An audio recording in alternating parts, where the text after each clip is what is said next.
Bonjour Sylvie Montou. Bonjour Thibault. Vous êtes chef économiste de Business France qui accompagne les investisseurs étrangers dans leurs projets de développement en France et qui aide par ailleurs les entreprises françaises à se projeter à l'international. Vous avez donc une bonne vision, de la place des entreprises françaises dans ce qu'on appelle les chaînes de valeur mondiales, des chaînes de valeur mondiales qui ces dernières décennies se sont complexifiées, se sont rallongées, même si le mouvement tend à s'essouffler.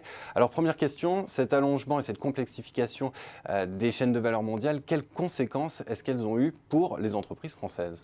Elles ont une conséquence effectivement qui est très difficile à mesurer, avec notamment la part croissante des biens intermédiaires dans les échanges des pays développés, donc aussi bien pour la France que pour les principaux pays développés.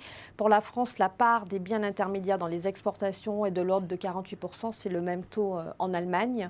Donc on voit bien qu'effectivement cela s'est traduit par un flux croisé de commerce et d'investissement, et que non seulement on a une augmentation aussi des importations dans certains secteurs. Donc ça peut se refléter également dans les déficits ou les excédents lorsqu'on regarde la dimension sectorielle.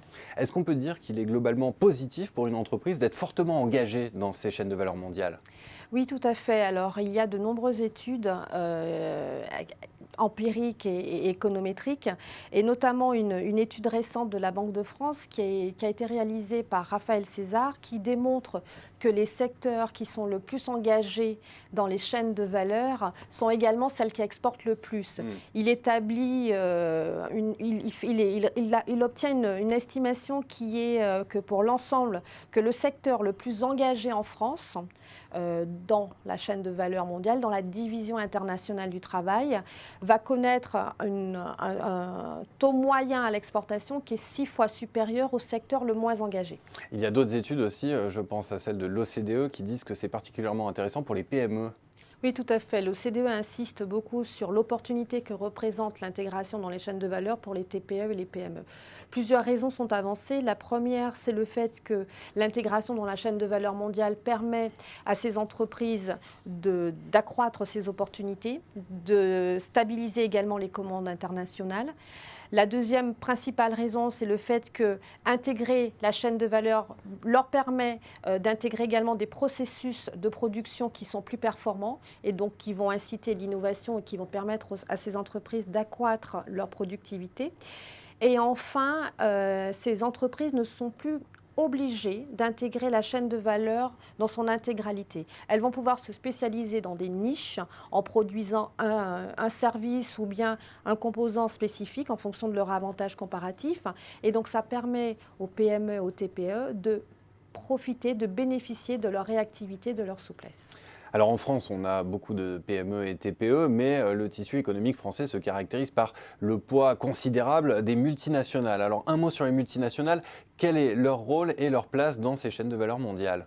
Le poids des multinationales est très important. Alors, il est aussi important en France que dans la plupart des pays, aussi bien développés qu'en développement. Ces entreprises multinationales vont affecter la nature des échanges, aussi bien de capitaux que de commerce. On voit qu'il y a une forte interdépendance entre les économies européennes, et ces interdépendances qui relèvent bien sûr, qui va refléter les avantages comparatifs et des spécialisations entre les différents pays, reflètent également les stratégies des firmes multinationales. Si l'on prend le cas des exportations, on prend le cas du matériel de transport, la France exporte vers l'Allemagne 35% des exportations dans le secteur matériel de transport. Et on se rend compte que ces exportations sont largement dépendantes des sites de production en France et en Allemagne du groupe Airbus.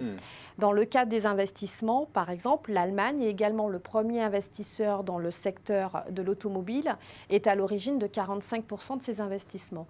Donc les économies européennes sont interdépendantes et cette interdépendance reflète également les stratégies des groupes.